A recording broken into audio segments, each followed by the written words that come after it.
हर खबर में होगी हमारी नज़र। खबरों से जुड़ने के लिए हमारे चैनल को सब्सक्राइब करें और बेल आइकन दबाना ना भूलें। विधानसभा चुनाव का बिगुल बज चुका और ऐसे में तमाम राजनीतिक पार्टियों ने अपनी अपनी तैयारी करना शुरू कर दी और इसी कड़ी में एक बार फिर से कांग्रेस भी मैदान पर है और अपनी खोई हुई प्रतिष्ठा को वापस लाने के लिए पुरजोर कोशिश कर रही है और इस पर खास बातचीत करने के लिए हमारे साथ मौजूद है इस समय एआईसीसी के सदस्य हैं और इसके अलावा आपको बता दें कि हल्द्वानी मंडी समिति के अध्यक्ष भी रह चुके हैं हमारे साथ सुमित विदेशी मौजूद है। सर मैं आपका वापस स्वागत करना चाहूंगी हमारे न्यूज 31 उत्तराखंड के चैनल में। और सर सबसे पहले मैं आपसे जानना चाहूंगी कि अब आगामी चुनाव नजदीक है, कांग्रेस अपने आप को कहाँ देख रही है सर? नहीं देखिए, कांग्रेस काफी मजबूती से विपक्ष का रोल किरदार अदा कर रही है और सदन से लेकर सड़क तक जो भी गंभीर मुद्दे और समस्याएं जो ज्वलंत मुद्दे हैं उनको लाने में काफी हद तक कामयाब हुई है। और जिस प्रकार से त्रिवेंद्र सिंह रावत जी की सरकार, जो डबल इंजन सरकार का नाम जिसे दिया गया था, हर अगर पैमाने पे उसको देखा जाए तो बहुत बुरी तरीके से फेल हुई है।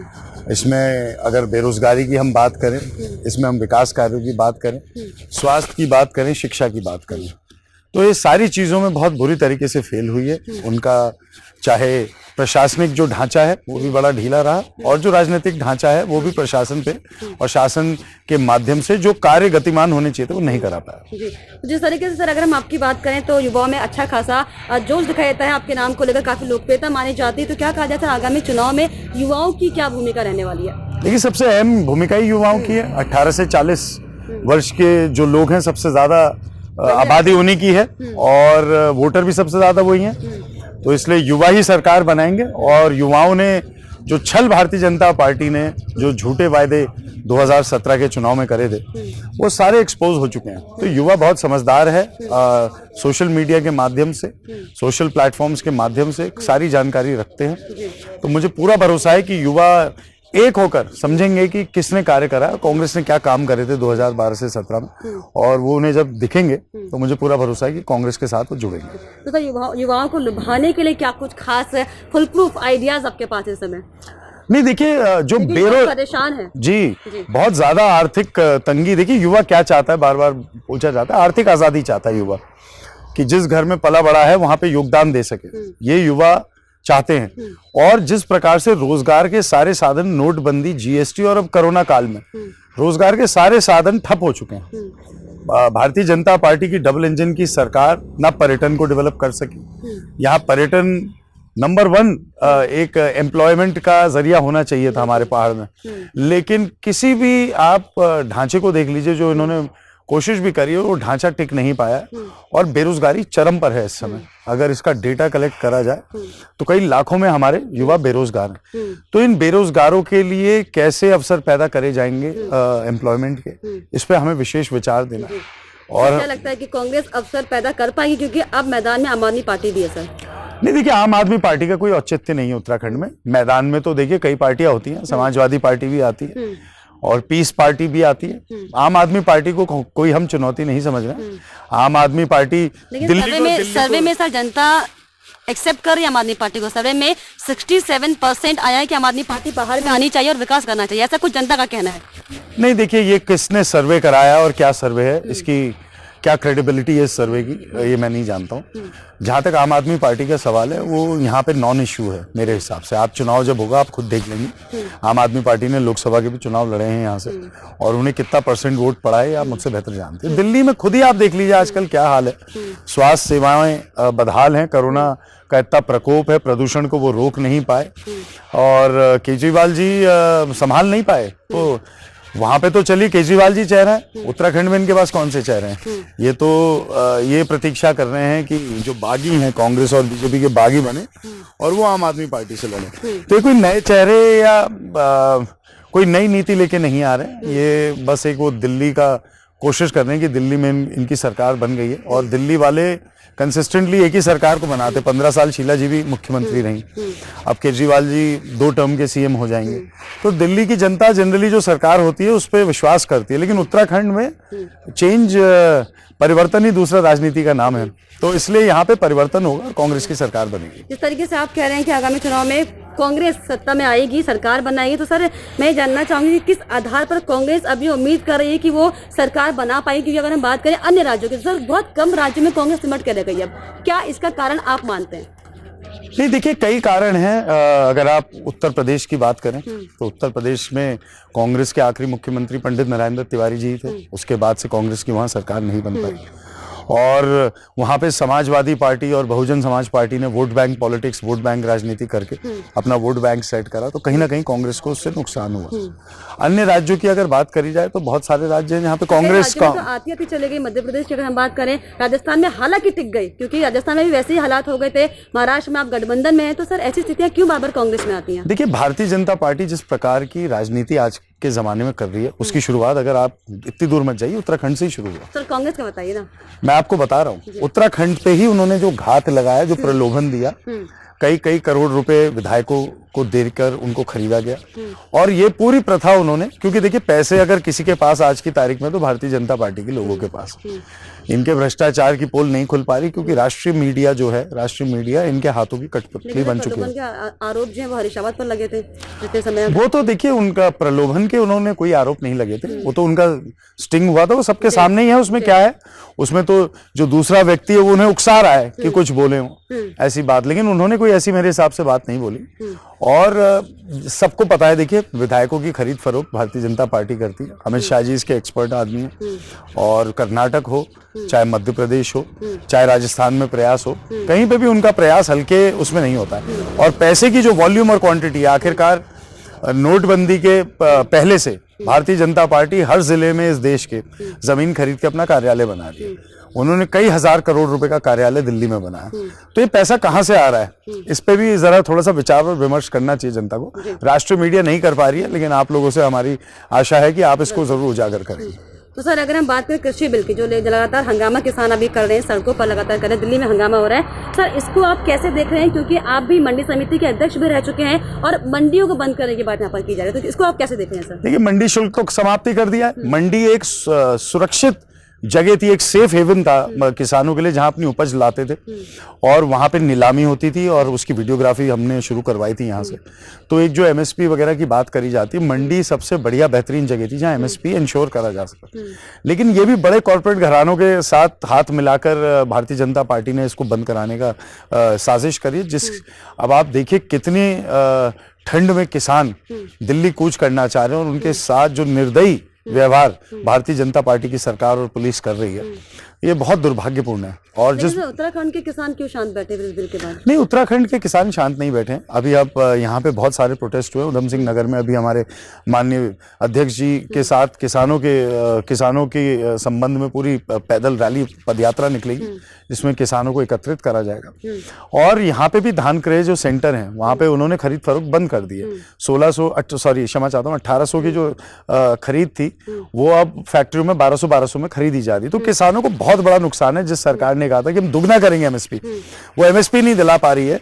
और पंजाब की अगर आप सरकार की बात करें तो उन्होंने दंड का प्रावधान रखा है कि अगर कोई एमएसपी से नीचे में खरीदता है। तो कांग्रेस की सोच किसानों के प्रति क्या है, भारतीय जनता पार्टी के किसान भी समझ चुके हैं। तो सर इस तरीके से किसान हमेशा मुद्दा रहता है चुनाव के समय पर, तो क्या कहा जाए अगर कांग्रेस सरकार आती तो इस बार किसानों के लिए क्या कुछ खास होगा?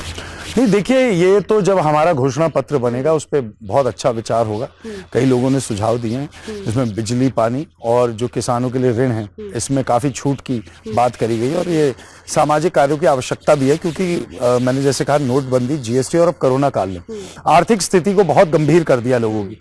तो इसलिए इस समय देश का आम नागरिक सपोर्ट चाह रहा है सरकारों का। तो वैसी सामाजिक सोशल सरकार और सोशल नीतियां, सामाजिक नीतियां बनाई जाए, ऐसी मेरे को पूरी आशा और भरोसा है कांग्रेस कर पाएगी। आपने घोषणा पत्र की बात की, अगर हम घोषणा पत्र की बात करें, मैनिफेस्टो की बात करें, तो सर किस तरह का आधुनिक घोषणा पत्र इस बार का आपका होने वाला है कांग्रेस का? क्योंकि बार बार मैं यही बात दोहराऊंगी, क्योंकि कांग्रेस जो है वो बार बार कोशिश करती है मैदान में आने की, लेकिन बार बार उसे मुंह की खानी पड़ती है। तो ऐसा क्या आधुनिक, ऐसा कुछ नया क्या घोषणा पत्र में होगा कि जनता वाकई आकर्षित हो पाए? देखिए, अगर आप भारतीय आजादी के बाद राजनीति के इतिहास की किताब खोलेंगे तो इतनी मोटी होगी, जिसमें से 3/4 पन्ने कांग्रेस के नाम लिखे गए। अब अगर आज के दौर की बात करें तो कांग्रेस की सरकारें कुछ जगह नहीं है, तो एक ही पन्ना है। अध्याय अभी बहुत बड़ा है, भारतीय राजनीति बहुत लंबी है। तो कांग्रेस का एक गौरव से भरा हुआ इतिहास है और कांग्रेस के जो लोग हैं वो कार्य करना भी जानते हैं, चाहे विकास के कार्य हो, चाहे सामाजिक उत्थान के कार्य हो, ये नीति और रीति लाने में कांग्रेस पार्टी से ज्यादा मेरे ख्याल से कोई भी बेटर कार्य नहीं कर पाएगा। तो इसलिए कांग्रेस के पास वो तंत्र है, वो सोच है, वो विकासशील एक डीएनए हमारे अंदर है, जिससे हम जो सरकार का ढांचा है उसको सुधार के अच्छे काम करते हैं। तो सर आपने कहा कि एक नया तंत्र कांग्रेस के पास है, डीएनए तंत्र के पास है, नया जोश कांग्रेस के पास है, तो सर वो जोश, वो डीएनए धरातल पर क्यों नहीं दिख पाता है? जनता क्यों नहीं उसे स्वीकार कर पाती है? क्या रीजन, क्या मेन कारण इसके पीछे आप मानेंगे? जी, जनता ने 2 बारी उत्तराखंड में कांग्रेस की सरकार बनाई है, क्यों नहीं स्वीकार करा? आप कैसे कह सकती हैं? 10 साल लगातार यूपीए की सरकार रही, अभी 10 साल, ये दूसरा ही टर्म तो है एनडीए सरकार का, यूपीए की सरकार भी 10 साल रही। तो कांग्रेस आज की तारीख में देखिए, जो राष्ट्रीय मीडिया है उसका जो रोल है बड़ा नकारात्मक है, वो कठपुतली बन चुकी है भारतीय जनता पार्टी और आरएसएस की। मैं राष्ट्रीय मीडिया को अवश्य दोष दे रहा हूँ। जो टेलीविजन की, स्पेशली टेलीविजन की जो कुछ चैनल्स हैं, वो मुद्दों से हटकर जो केवल स्टोरी जो मैटर नहीं करती देश के विकास के लिए, देश के कार्यों के लिए, उन चीजों को दिखाते हैं और भारतीय जनता पार्टी के प्रोजेक्टर के तौर पे काम कर रहे हैं। तो इसलिए यहाँ पर मैं आपको रोकना चाहूंगी और मैं कहना चाहूंगी कि क्यों बार बार ऐसा लगता है कि जब कांग्रेस कुछ कर नहीं पाती तो वो आरोप लगाना शुरू कर देती है? क्यों सर? कभी ईवीएम का आरोप, कभी आपने कहा कि राष्ट्रीय मीडिया जो बिकी हुई है, मतलब ऐसा सर कैसे? नहीं, देखिए, ईवीएम का मैं कोई आरोप नहीं लगा रहा हूँ।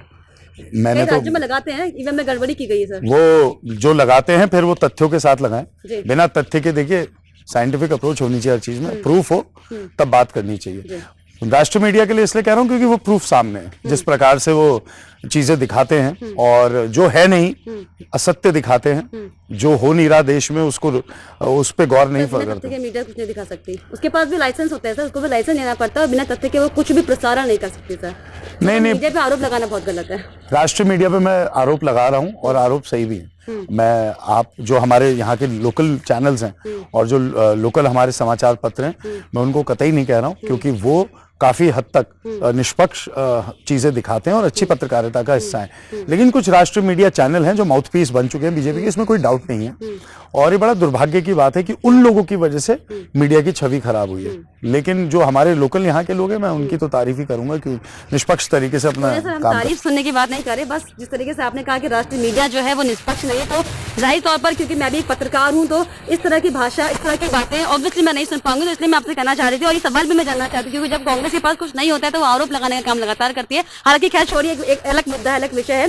तो सर, जिस तरीके से हम चुनाव की बात कर रहे थे, आगामी चुनाव को लेकर हम बात कर रहे थे, और अगर मैं बात करूं जिस तरीके से हम पिछले चुनाव में जाए 2017 में, तो कांग्रेस में कई नेता बागी हो गए थे। तो सर, इस बार क्या लगता है 2022 के चुनाव में क्या स्थिति ऐसी बनेगी? क्या टिकट वितरण या अन्य जो समस्याएं कांग्रेस के नेताओं की है वो ना हो, वो स्थिति दोबारा लौट करना है, इसको लेकर कांग्रेस किस तरीके से काम करे ताकि मतभेद थोड़ा कम हो?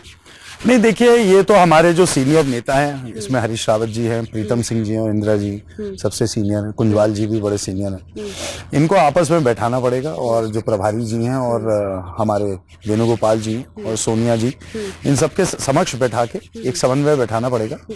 क्योंकि क्या हो रहा है कि चुनाव से पहले कार्यकर्ता जो होते हैं, हर इंसान के अपने अपने कार्यकर्ता होते हैं, वो ज्यादा जोश में कुछ ऐसी बातें कह देते हैं जो अच्छी नहीं लगती हैं दूसरों को, तो इस वजह से थोड़ी सी दरारें पड़ जाती हैं। लेकिन मेरा ये मानना है कि कांग्रेस का इतिहास भी यही है कि हमारे लोकतंत्र की जो असली परिभाषा, कांग्रेस बहुत ज्यादा लोकतांत्रिक पार्टी है। यहाँ पे जो विषय होता है, विचार होता है, वो इंसान खुशी से और खुले मन से बोल देता है। तो इसकी आवश्यकता यह है कि थोड़ा सा अनुशासन कांग्रेस में आए, और जो हमारे सीनियर्स हैं वो एक साथ बैठ के संदेश दें कि हमें सरकार पहले बनानी है। उसके बाद देखिए, जब आपके 36 विधायक आएंगे, उसके बाद तो मुख्यमंत्री बनने की चांस आएगी। अब अगर 36 विधायक ही नहीं आए तो मुख्यमंत्री कौन बनेगा? तो पहले विधायक कैसे जीतेंगे? 70 ही लोगों को टिकट मिल सकता है। वो 70 लोग कौन होंगे जिनको टिकट दिया जाए? सही टिकट वितरण हो, उसमें भेदभाव ना हो कि ये इस गुट का है या उस गुट का है, ऐसा कोई भेदभाव नहीं हो। जो जिताऊ कैंडिडेट हो उसको टिकट दिया जाए। फिर अनुशासन हम कार्यकर्ताओं से मांगेंगे कि जिनको टिकट नहीं मिल पाए, क्योंकि 70 को ही मिल सकता है, वो अनुशासन दिखाए, कांग्रेस को लड़ाए। क्योंकि कांग्रेस का भी इतिहास ये भी रहा है कि कांग्रेसी कभी कभी विरोध कर देते हैं, तो इसलिए उनके अनुशासन की भी बड़ी आवश्यकता है। इस पर काम करने की बहुत ज्यादा जरूरत है कांग्रेस जी को, बिल्कुल, ऐसा लगता है। जी बिल्कुल, आपको सही लगता है। देखिए, अब नेगेटिव पॉइंट क्या होता है, ये कांग्रेस, मैंने आपसे कहा, ज्यादा लोकतांत्रिक पार्टी, और हम लोग तो यही चाहेंगे कि दिल्ली से थोड़ा सा डिसिप्लिनरी एक संदेश आए कि आप अनुशासन में रह के ये कार्य करें, तो मेरे ख्याल से उससे जोश आएगा लोगों को। फिलहाल आला नेताओं की तरफ से कोई किस तरीके के खास दिशा निर्देश? आला नेताओं की तरफ से दिशा निर्देश, देखिए हम तो अपनी विधानसभा में रहते हैं, अब जो आला नेता हैं वो अन्य विधानसभाओं में जा रहे हैं, विशेषतः उन विधानसभाओं में मैं उनसे कहूंगा जाएं जहां कैंडिडेट ज्यादा हैं, जहां कांग्रेस जीती नहीं पिछली बारी और इस बारी प्रत्याशी कई सारे दावेदार हैं, तो उनमें समन्वय जरूर बैठाया जाए। तो ये शीर्ष नेतृत्व से मेरा निवेदन है। बाकी प्रदेश अध्यक्ष जी के नेतृत्व में, नेता प्रतिपक्ष जी के नेतृत्व में बहुत अच्छा कार्य चल रहा है और बीजेपी का जो शासनकाल है त्रिवेंद्र सिंह रावत जी का विशेषतम, उससे आम जनमानस में बहुत ज्यादा निराशा है। चलिए, इस तरीके से अभी आपने गुटबाजी की से पहले बात की तो मेरे संबंध में एक सवाल आ रहा था, तो मुझे लगा मैं पूछ लेती हूँ। सर, गुटबाजी की आप बात करें, हालांकि अगर हम कांग्रेस की बात करें तो वही बार बार सवाल दोहरा के सामने आता है, शीर्ष नेतृत्व तो अपनी गुटबाजी में है ही, लेकिन युवा नेताओं में भी गुटबाजी देखने को मिल रही है। चाहे हम बात करें यूथ कांग्रेस की, चाहे हम बात करें NSUI की, तो सर इसको लेकर किस तरीके से आप काम कर पाएंगे? क्योंकि युवा नेता अगर आपस में भिड़ जाएंगे तो जनता पर क्या संदेश जाएगा सर?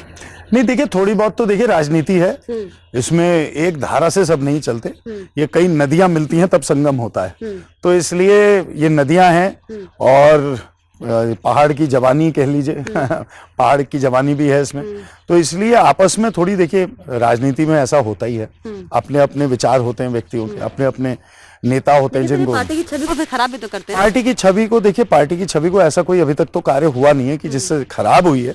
हाँ, लेकिन मैं मान सकता हूं कि इन चीजों को अवॉइड करा जा सकता है। तो ये भी देखिए, मैंने जैसे आपसे कहा आवश्यकता है कि दिल्ली से निर्देश आए, मार्गदर्शन आए कि कैसे अनुशासन को लागू करा जाए जमीन पर, उससे मेरे ख्याल से बेहतरी आएगी। चलिए, तो सर आखिर में हमारे दर्शकों के लिए क्या कुछ खास आप कहना चाहेंगे?